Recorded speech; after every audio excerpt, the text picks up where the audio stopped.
There's a moment in Fallout where the world stops pretending you're important. Not when raiders ambush you, not when a faction puts a gun in your face and lectures you about ideology, not even when a man in power armor tells you you're impure and deserves to die. That moment happens when a Deathclaw enters the room, because a Deathclaw doesn't care who you are. It doesn't recognize uniforms. It doesn't respect banners. It doesn't need a cause. A Deathclaw is the wasteland itself standing up, cracking its knuckles, and reminding you that all your politics, plans, and progress are optional. And that's why its arrival in Season 2 of Fallout isn't just a spectacle moment. It's the show changing what kind of story it's telling. Before we get into that, quick thing. If you're into Fallout breakdowns where we take the lore apart, pull the symbolism out, and make the horror mean something, hit subscribe. These videos don't chase jump scares. They chase why Fallout hurts the way it does. Now let's talk about why Deathclaws hit different. Most horrors in Fallout are side effects. Ghouls exist because radiation didn't finish the job. Super mutants exist because experiments spiraled. Mutated animals exist because nature adapted badly.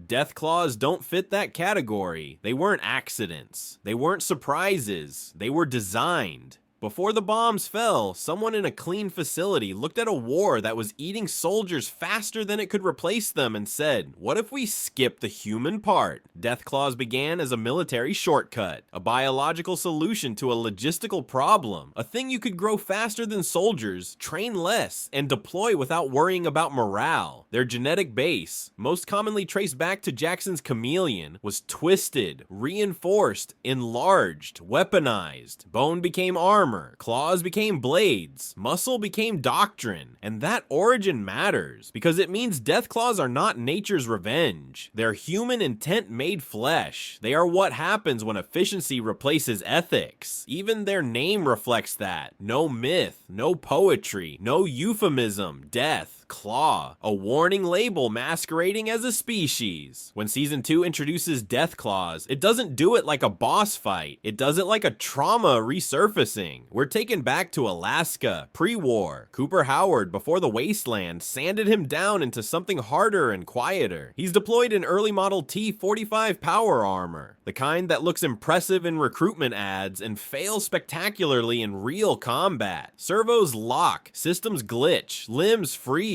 The armor doesn't protect him, it traps him. Cooper radios command, asks to fall back, gets denied, so he lies, not out of cowardice, but out of mercy. He sends his friend away knowing it leaves him alone. That choice matters because it's the last human decision he makes before the future arrives. Not as a new weapon, not as technological superiority, but as a sound. A low, distant growl that tells your body something your brain hasn't caught up to yet.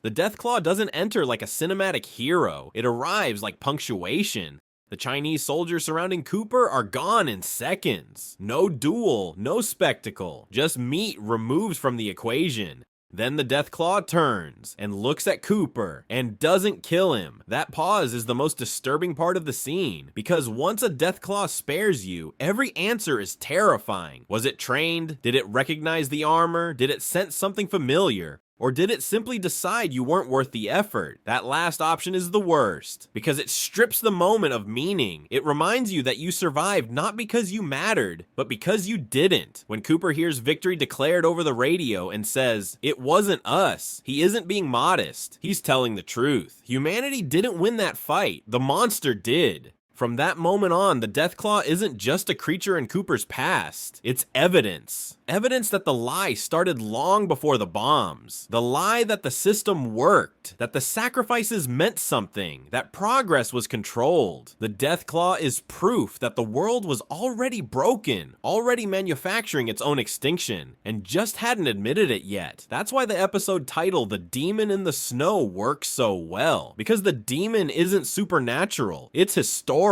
It's the past refusing to stay buried. Now let's talk about the other entrance. The one one under neon lights. The Deathclaw on the strip isn't random, it's surgical. It appears exactly when Lucy's worldview starts cracking. Lucy begins the series armored in optimism, vault logic, the belief that there's always a right answer if you follow the rules. Season 2 strips that away. Piece by piece, she's captured, used, humiliated, shown that cruelty isn't rare, it's recreational. Then the NCR helps her by getting her hooked on Buff-Out. That detail matters more than people realize, because Buff-Out doesn't just make Lucy stronger, it makes her sharper, angrier, less patient. Withdrawal makes her restless. Dosing makes her reckless. This isn't a gag, it's character erosion. Lucy reaches New Vegas chemically altered, emotionally exhausted, and morally fraying, and New Vegas itself reflects that. The strip is wrong, quiet, broken, Securitrons, symbols of order, lie shattered. The promise of civilization feels abandoned mid-sentence. New Vegas has always been Fallout's great maybe. Maybe order can work, maybe control can hold, maybe the wasteland can be managed. The empty strip answers that question, no. And then Lucy sees the egg. She asks if it's from a big chicken. The ghoul knows better. The door's open, and the Deathclaw steps into the light like it never left. This moment isn't about shock, it's about inversion. New Vegas doesn't intimidate the Deathclaw. The lights don't matter. The legacy doesn't matter. The strip looks small the moment the Deathclaw claims it. This isn't a monster invading civilization. It's the wasteland reminding civilization it was always temporary. And the egg makes it worse, because eggs mean permanence. They mean nesting, territory, future. A lone monster is a crisis. A breeding ground is a verdict. If a Deathclaw feels safe laying eggs on the strip, something catastrophic happened before Lucy arrived. That isn't decay, that's eviction.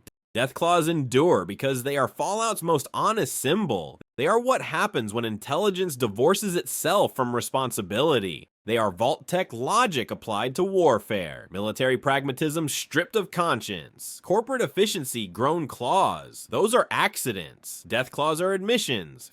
Fallout even toys with this in Fallout 2 through the intelligent Deathclaws, creatures given speech, reason, and culture, then erased by the Enclave to hide the evidence. Even when Deathclaws become people, humanity chooses silence over accountability. That context makes the Alaska Deathclaw sparing Cooper feel deliberate, not random, not instinctual. A reminder that monstrosity isn't measured by intelligence, but by choice. For Lucy, the Deathclaw is a worldview breaker. You can't moralize it away. You can't simplify it. You can't justify it with ideology. It just is. For Cooper, it's worse. It's the echo of the moment he stopped believing. The proof that the system never cared. That the lie was older than the fallout. 2 timelines, 1 creature, same lesson. When Lucy cheerfully says, "Okay, dokie," as the Deathclaw appears, it's funny, until you realize Cooper once said the same thing before everything fell apart. People repeat patterns, systems repeat mistakes. Fallout doesn't say war never changes because of weapons, it says it because humans keep building the same disasters, until one of them grows claws. The Deathclaw isn't scary because it's big, it's scary because it's inevitable. It's a decision made in a boardroom, walking around decades later, still solving problems the way it was designed to, and now it's standing on the strip under broken lights, nesting in the ruins of a dream that thought it was immune to consequence. That's not just a monster, that's Fallout admitting the truth. The future was never safe, it was just loud enough to drown out the growl, until it wasn't. And in the wasteland, the past always comes back, with claws,